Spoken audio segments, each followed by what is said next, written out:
2.5 years ago now at this point. The company that I was working for, we had been building homes in Boise for the last like 12 or 13 years, pretty good, doing really well. And they decided that they were going to send someone to Twin Falls to start building houses in Twin Falls. And so I was among the contenders, had some interviews and stuff, and they decided, hey, we want you to do this. So they like brought it to me, asked me if it was something that I wanted to do, and of course it would have been a promotion for me and kind of like a bigger, more prestigious thing. So I was like pretty excited about it. I think it'd be cool. But I told them, hey, I need to talk to my wife and kind of figure things out, see how she thinks, because it's a big deal to like pick up your family and move them to a different location for a job. So, so I did that, met with my wife, and we kind of talked about it, and we thought, hey, let's go to Twin Falls one weekend and like check it out and just see what we think about it. So we drove down and like talked about it the whole way down there. Felt pretty good about it. I'm sure we like prayed a couple of times.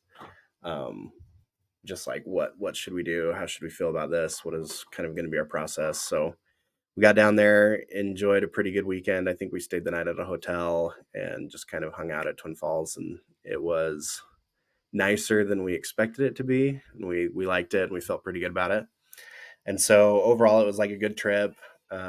Really enjoyed it. By the end of it, the weekend, we were feeling pretty good about it, and like we prayed about it a couple more times just to make sure that it was what we wanted to do, and felt pretty strongly that that was like where we needed to be. And so next day, I told my bosses and stuff, hey, yeah, we're interested. We'll take care of it. And they said, okay, great. You know, they picked a time for us to move out there. And so over the course of the next couple months, I still kept my job. I was working here in Boise, but we would like go down there and like look for houses and stuff like that. And the job was going to be, you know, we were starting up this company down there essentially. And so it was, my family was thinking like 3 to 5 years, probably is kind of how long we're going to be down there. And so we were like, well, we'll sell our house up here in Boise. We'll move down there, buy a house, and kind of, you know, start living there more long term. Um, and so we did. And like we kept feeling good, really good about things as we went, like buying a house. We got down there, looked at a bunch of houses, and like some were good, some were not. And then we found one that we really liked.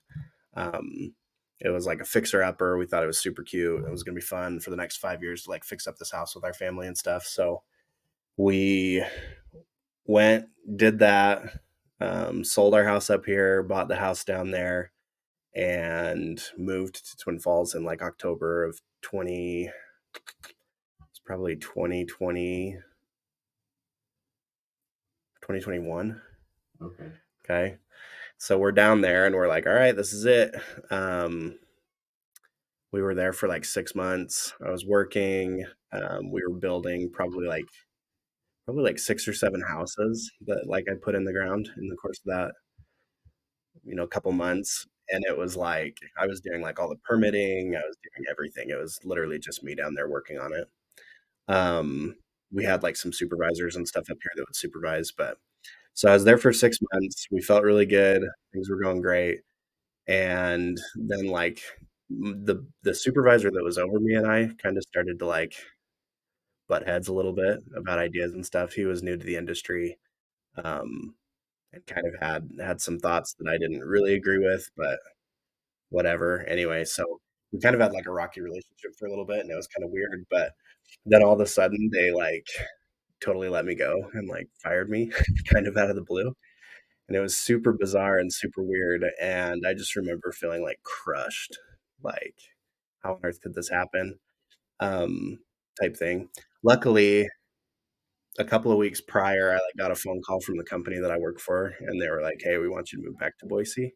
And so I could kind of like feel that it was getting rocky with my supervisor, and like it had to be like some sort of intervention. The company you were currently working that I for currently work for wanted you to now move back to Boise. No, a new company. Oh, a new So company. yeah, new Okay. company up here in Boise. They called me and they were like, "Hey, you know, we're interested to have you if you want to come back to Boise." So like a couple of weeks prior to me getting fired,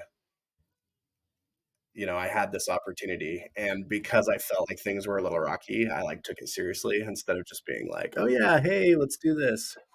But, like and so, anyway, the whole thing kinda went crazy, but, like, we were back up here in Boise by March of 2022. So, like, we moved down there October, and then, Bought like, a house. bought a house and, like, right away turned back around and came back up here. You still have the house, Yeah, yeah, we still have that and house. you're just renting it Right out. right now, my parents are in it, Oh, okay, and they're, like, helping me fix it up and stuff, cool. and so and then we'll sell it eventually, but anyway, Dude, don't so sell it. hold on to No, just it. turn it into a rental, A man. rental. Yeah. Then I've got 2 houses.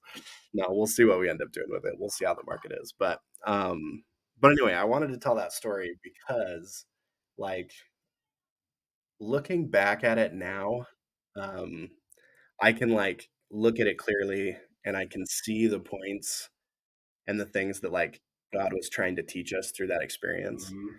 and I still don't know, like, completely the reason why we went down there, but, looking back, it is a lot easier to, like, pinpoint little important things that my family learned along the way, and, um and in the moment, it felt extremely disheartening to, like, feel like we're doing exactly what Heavenly Father wants us to do, feeling good about stuff, and then, like, having it all, like, ripped out from under your feet.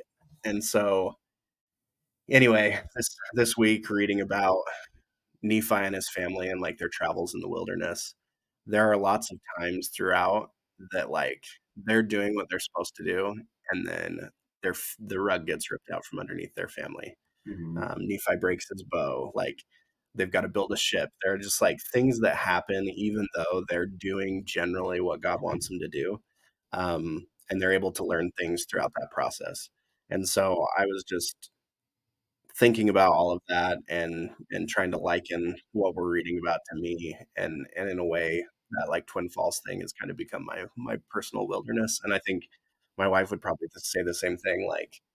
Like coming out on the tail end of it, it was an overall good experience, but while you're, like, going through it, it, like, sucks. Yeah, yeah, and so, I'm sure Nephi was, like, looking back at the experience from a different perspective as he was writing it, but, like, when he talks about how, like, Lehi and stuff, even Lehi murmurs when he breaks his bow and just things like that, like, likening it to me and my family, it's a lot easier to understand how they got to that point and, like, how easy it is to be like, "Oh, crap," like, and forget kind of the bigger picture. Yeah.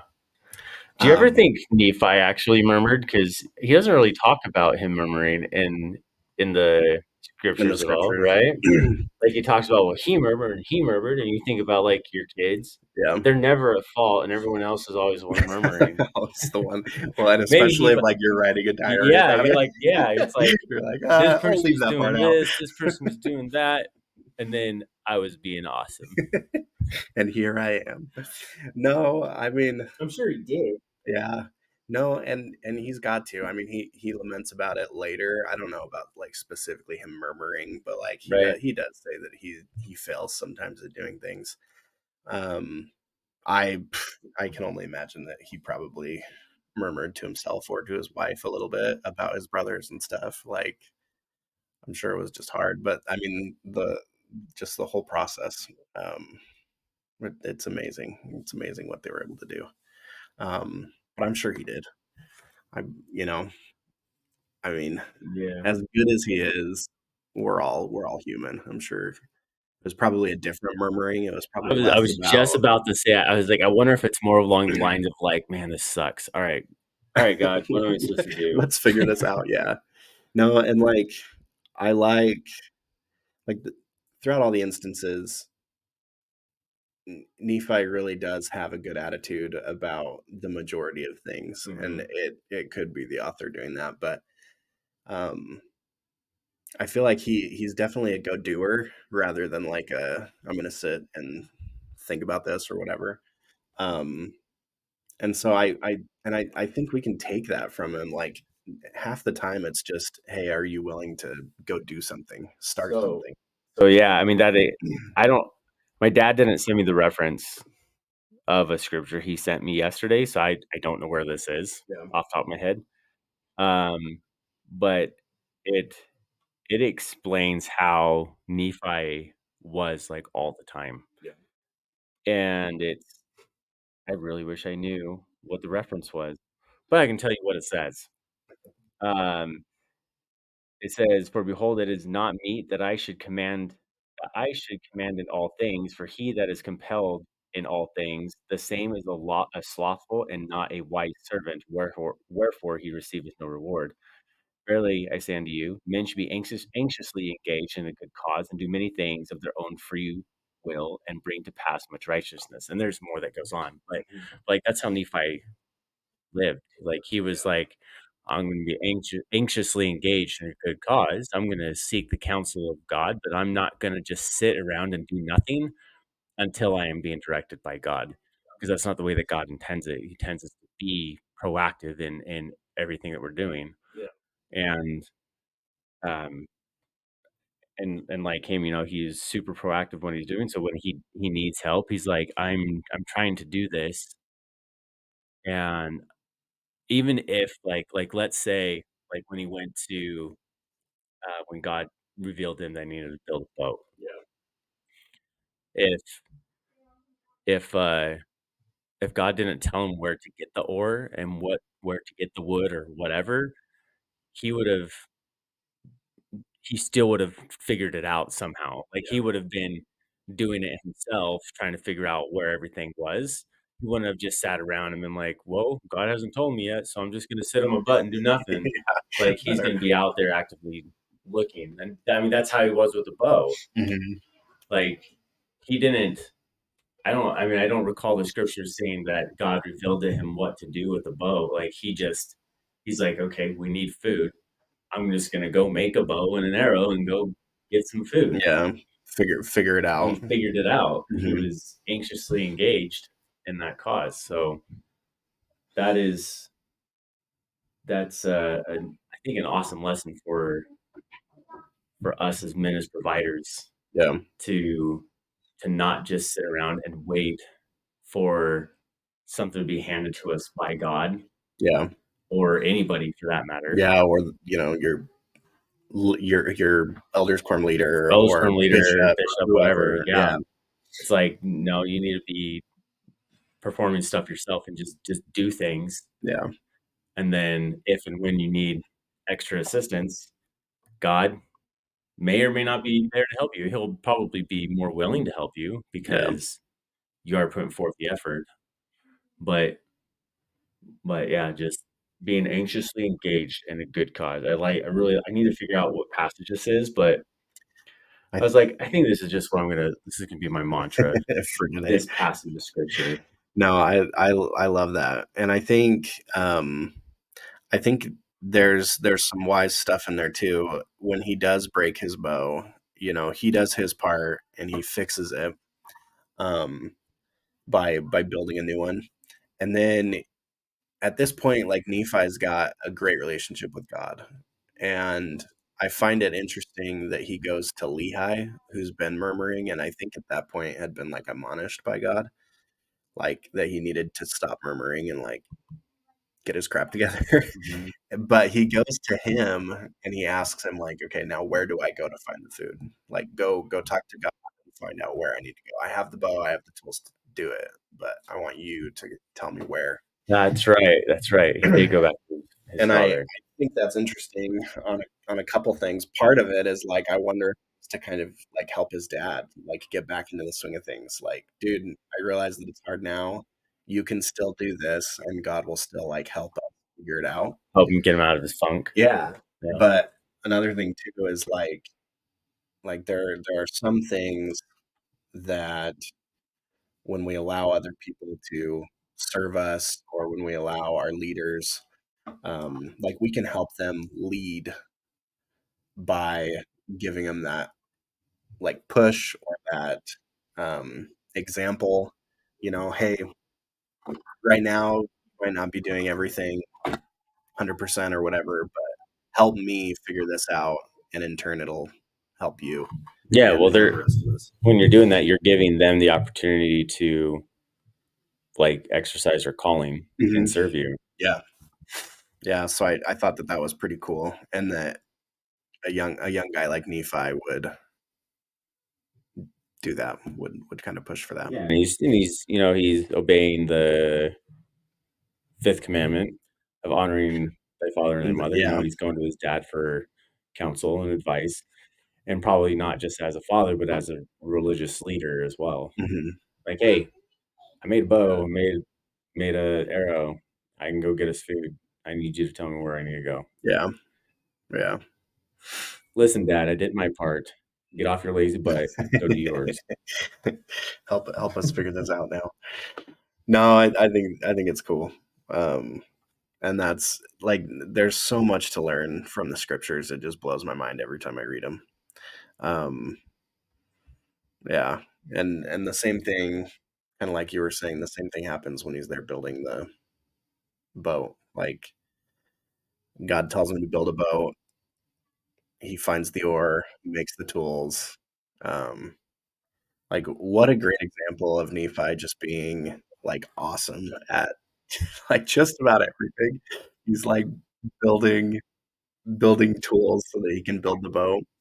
I probably would have like opted, hey, can I just find some tools out here somewhere rather rather than having to do this? But no, I was not this week, but last week I watched a documentary on YouTube about like their journeyings in the wilderness.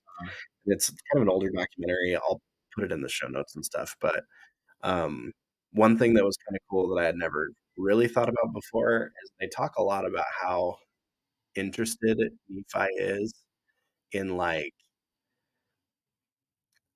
like machining and like ore and like metallurgy or whatever it's called. He like Yeah, whatever it's yeah, called. the working of metal. I don't know. I can't remember, but they talk about it that like he builds his set of plates, right, and like Uh-huh. he does that himself. When he's talking about the Liahona, he like talks about the fine craftsmanship. They're like, that's kind of Mm. interesting to like put in there instead of just being like, hey, it was a director that took us. He's like, it was built really cool. Like he's very, very interested in that and like he builds the tools.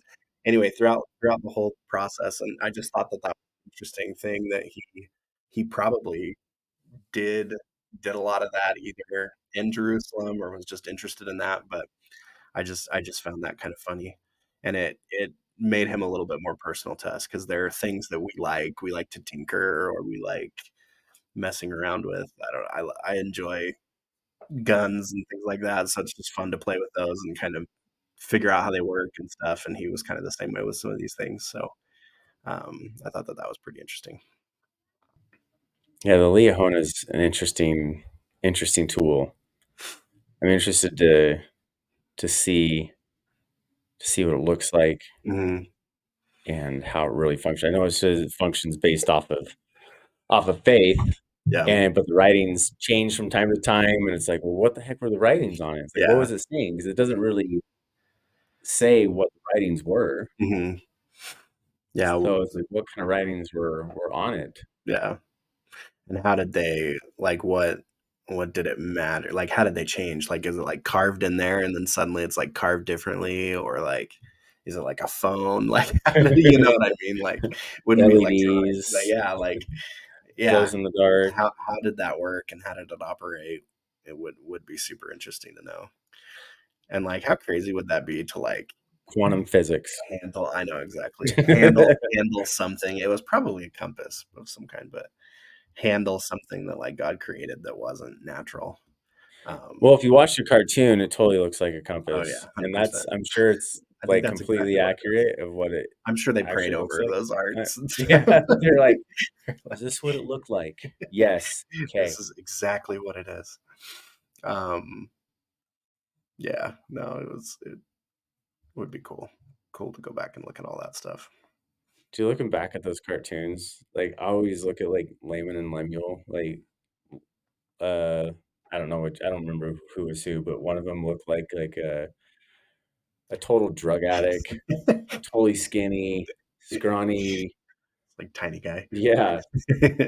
and then another guy was just, like, super big and fat and just anyways, I just always thought those cartoons were I loved them, though. Yeah, no, they're sweet. They're still awesome. My kids watch them. I learned so much from those. Um, yeah, the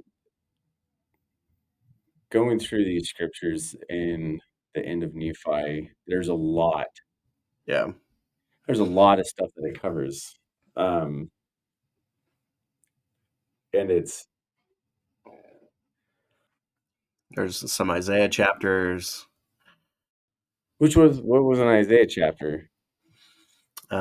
Chapter 20. Oh, I actually stopped right before 20. Oh, you did.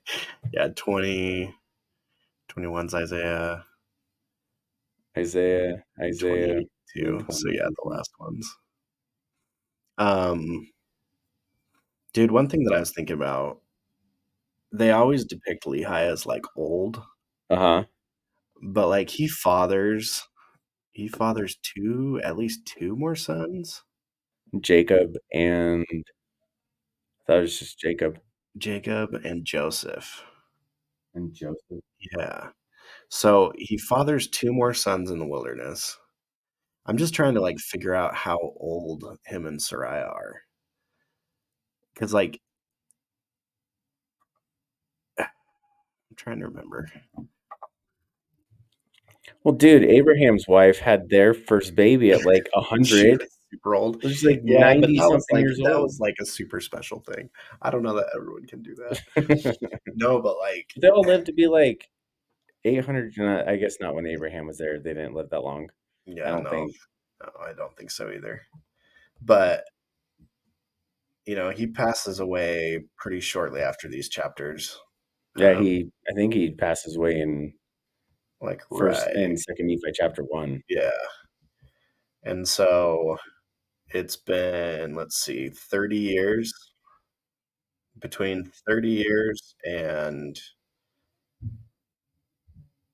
30 or 28 years since they left Jerusalem. How many?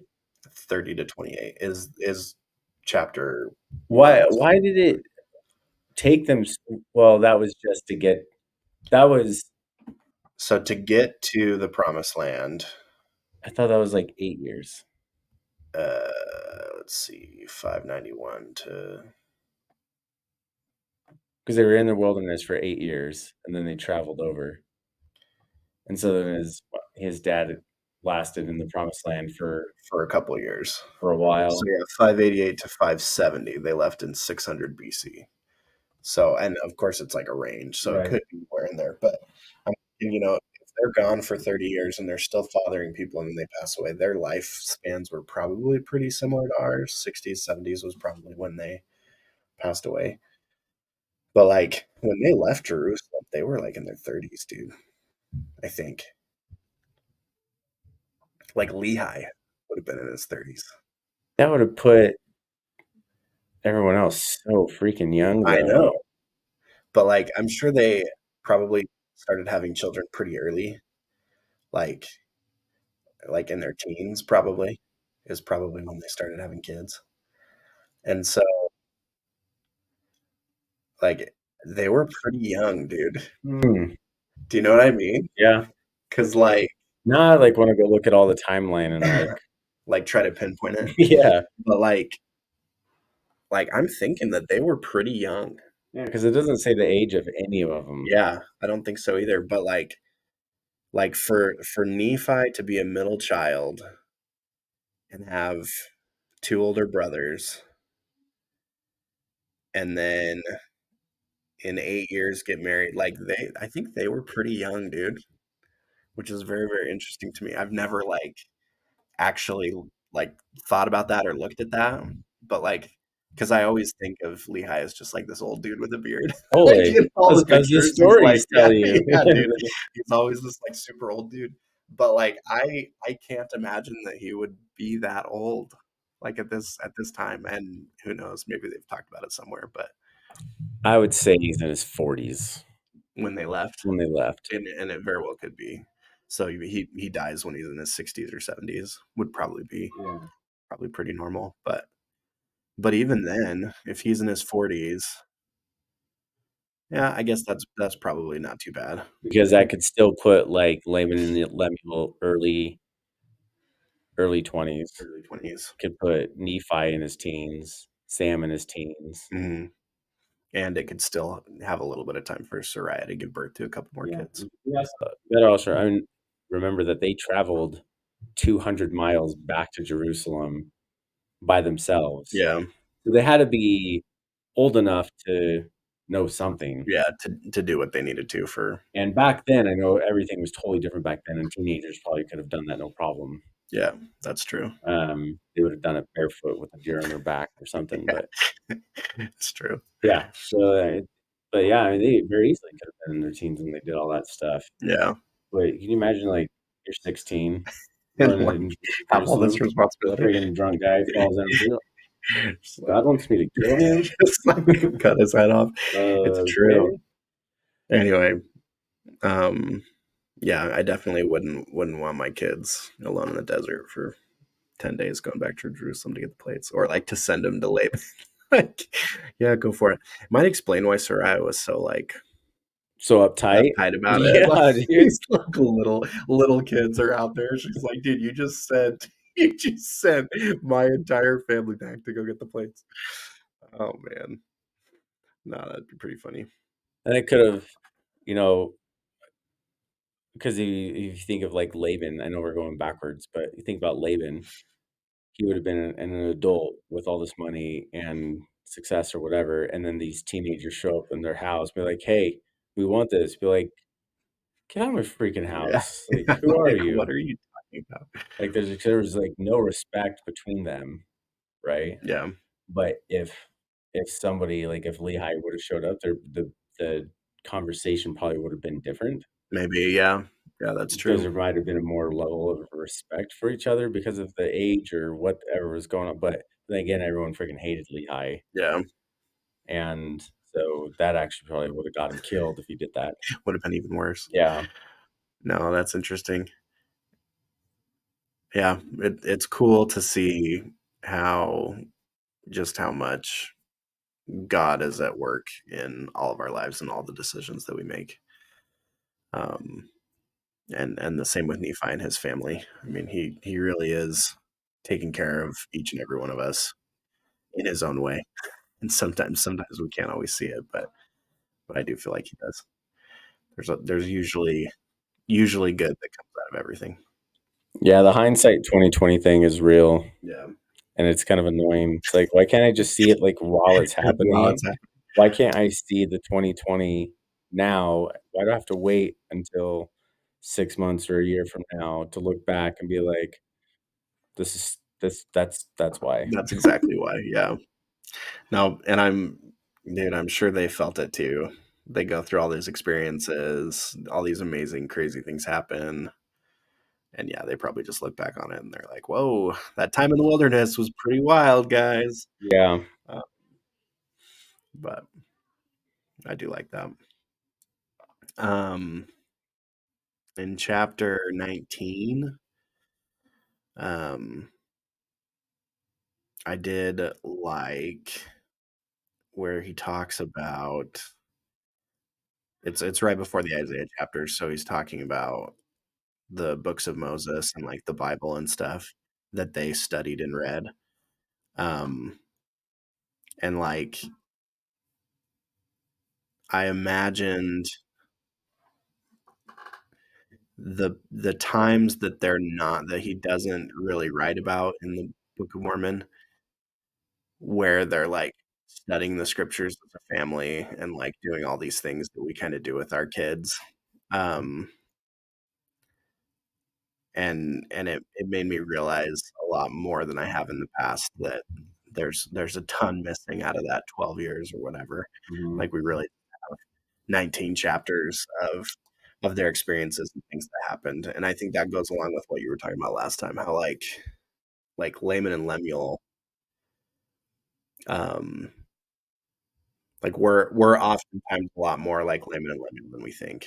And like they seem like from Nephi's perspective that they just like completely suck. Mhm. But like they were probably pretty good kids who still were trying to do the best that they could, but they just had less faults than Nephi did and less, Dude, like, ability. Nephi shamed them to become less active. That's exactly what happened. Let's just rewrite the Book of Mormon here. Nephi's fault. Dude, have you seen one of the freaking streaming services? I think it's Prime or something. They're doing they're doing a children's cartoon, and they're, like, doing Adam and Eve, but where, like, Satan's the victim, somehow, like, he's and I'm just like, "Dude, oh my gosh." Like, this is ridiculous. It's so freaking annoying. But you talking about that just made me think about that because it's like they, like, take something that's truthful, should be perfect, cut and dry, pretty simple, and they just, like, flip it on its head in order to try to, like, change it.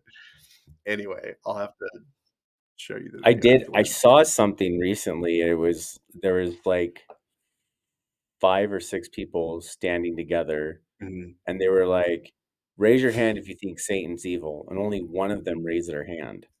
Jeez. And they was like, "Okay, come over here." And then they started talking to the others. They're Mhm. like, and they were talking about Adam and Eve and how God tricked Satan into tricking Adam and Eve. Yeah. And so it's like in a weird way, it's all Heavenly Father's fault. Yeah, it's Yeah, like, what? dude, it's bizarre. It's crazy what the world is today, and it just like, dude, that's the whole reason why I wanted to do something like this, where, like, get together with people who are like-minded and just, like, try to strengthen each other because it's just like, Seriously. dude, it is getting crazy, and it's only gonna get worse. Um, but I do think that, at least for me, it's been super helpful to, like, go over these with someone and talk about them and, like, really think about how they work and how we can use them in our lives in order to be better. So I definitely appreciate it. So let's talk about the boat for a second. Yeah. Traveling on the boat. Okay. I don't know what to talk about it, but keep just like thinking about the boat experience Mhm. and just they, you know, they went through all that experience to get the boat made. Nephi came down, "Hey, we're gonna build a boat," and his brothers, did their thing, making fun of him, murmuring. They're like, "We're not gonna build a freaking boat. Like, you're stupid. We're not gonna do that." It's like, "How are you gonna build a boat?" And they want to kill him, and they want to kill Lehi again, and they want to kill everybody, and they want to just like kill everybody who's trying to follow the commandments of God. Yeah. But but they they go to attack Nephi, and Nephi, is told to raise his hand, and God would show forth His power to them, and he does, and then they try to actually worship Nephi. Yeah. He's like, "No, no, no, no! Don't worship me. Repent and worship God, and help me build this stupid boat." It's like, "I need your help. Help me build the boat," and they do, and they build it, and it's like the second that the boat's built and they get on the waters, it's like they revert back again to I'm guessing they were, like, partying on the boat or something, Yeah. but it's that the phrase that happens so often in the scriptures of oh, what does it say? That the God is quickly forgotten, Mhm.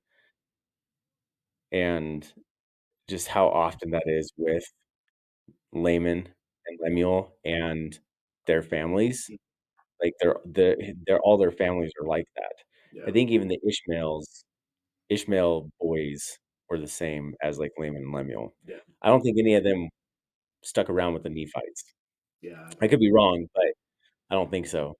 And, um, when they're on the boat, they do that, and then they tie him up, and, Nephi doesn't.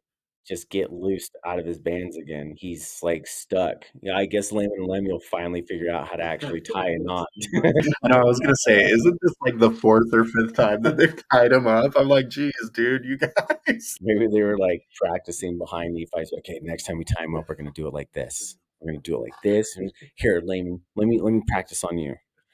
Um, but, he gets tied up, but he talks God I don't know if it's God's talking to Nephi or it's just, like, this is just Nephi recounting his experience at it of, he wasn't delivered, like, right away, and it was God's purpose was so that he could show forth his power to them, right? Like, you remember hearing about that a little bit?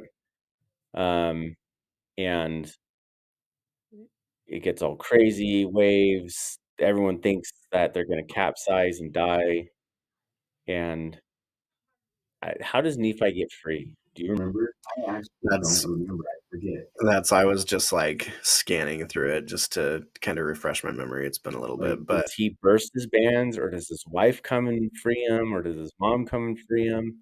they actually Laman and Lemuel free him, Laman and Lemuel free him because they get scared, scared that they were gonna die. and So they they're like, "Oh, come save us." He's like, "The only one who has faith in anything here." well, and it's interesting that he notes that like they tie him up, the Liahona stops working, and they like don't know where to steer the ship. And so it just makes me think like they didn't really have a plan. Like like they really just got drunk, got married, started dancing and hanging out, and then they just decided, all right, we're we're good. But yeah, they weren't really thinking because they didn't really know how to steer the ship or what would happen if the Leahona stopped working for them. Like I don't know what their plan was long term. Um, They just needed a sunstone, dude, like the Vikings. it's true, just to get them exactly where they needed to go. They probably wouldn't know how to use those though. Um, no, but I mean, this whole story, it's interesting. It reminds me a lot of the children of Israel after they when they wander in in the wilderness, and Moses goes up to get the Ten Commandments. Well, he goes up to get our law, the higher law, Mhm. and they start partying and start doing things that they shouldn't do. He has to go back and get the Ten Commandments. See, I've always thought that that was funny and kinda weird because he's in this valley with these people, and he's like, "I'm gonna go up into the mountain and pray to God," and he goes up, and it's like, you wouldn't think that he'd be gone, like, That long? that long, Yeah. and then by the time he comes back, there's already, like, They're worshiping golden cows. idols and Yeah, stuff. It's like like, all this. "What?" It's like, how? It's like, I wonder how long Moses was gone during that time, like, how long did he actually leave for? Because it seemed like it's like, "Yeah, I'll be back in a couple hours," and it's like, they're already eating the fire as he's They're packing preparing his bag. preparing to worship idols as he's leaving. No, it is super interesting, but dude, it goes back, and it's the same thing with these guys. Like, yeah, we are slow. We are so slow to remember God. Like in all these things, they see miracles. They walk across the Red Sea. Laman and Lemuel like see their younger brother build a boat, and like like they just days later, are forgetting all this. They've seen angels, and like, dude, we're the same. It even goes back to um, the tree of life. Like when you take the fruit, and sometimes you forget, you lose track, you turn around and start looking at the spacious building or whatever. Like it really, really takes daily diligence, daily, as much as possible, your whole heart. It really takes your whole heart to like follow and do what you need to do every day. That's one reason why it's so important to gain your own personal testimony of the gospel, 'cause I almost guarantee Laman and Lemuel's were just all based off of their The parents. parents or Nephi Or when Nephi, he shocks them yeah, or whatever, like the yeah. yeah. Yeah. but having, like, their own strong personal conviction of things, it's like that I mean, that's really the only thing that keeps me going to church is because I do have my own personal convictions that I won't waver on, Mhm. regardless of how annoyed I am or frustrated at whatever, whether it's something that the church culture is doing, something that happens in the world, like, it doesn't matter. It's like, there's still people, and my testimony isn't in them, my testimony is in God. Yeah. And so, it's I think that's one reason why it's just so important to gain your own personal testimony of the gospel. Yeah, I love that part of it. And I think growing up, that was something that I never really understood, or at least like never put into practice super well. Mhm. And it's probably just like the way the gospel goes. When you're younger, you can't like it's a lot harder to figure out what you need to be doing. Like there's so many distractions and so many things that you're looking forward to as being an adult or whatever. But like as you get older and you start to realize that like, oh, what my parents were saying or oh, what those people were saying, like most of it is true and good. Um, and you kind of start to figure it out yourself. It's very I'm finding more and more that it's very like personal to everyone. The gospel is different for everyone, but the same. I would say it's the same for everyone. The gospel, because the gospel, like, if you look at that what the actual doctrine of the Of gospel the gospel is, is. it doesn't vary, it's not different. It's the same thing for literally everybody. Yeah. But, we all have our own different paths and different trials or different situations that we go through that make learning the doctrine and learning the gospel different. But the Yeah. gospel, gospel stands for, like, the good news or something like that. Yeah. And the gospel is, like, all about Christ, his coming, his atonement, final salvation, and that's basically it. Yeah. No, And that's true. and so the gospel, I would say the gospel isn't different for everyone. It like, our path to return to live with God looks different, Yeah. How but the we same. yeah, the end result of the gospel and the gospel itself, so the teachings and stuff are the same, but how we live and choose to How we interact live. with that is what changes for everyone. Yeah. But I and that's cool to me that everyone can have a different experience, but yet come to similar or the same conclusions. Mhm. You and yeah, essentially, it's the reason why you keep going to church. It's the reason why you do the things that you need to do.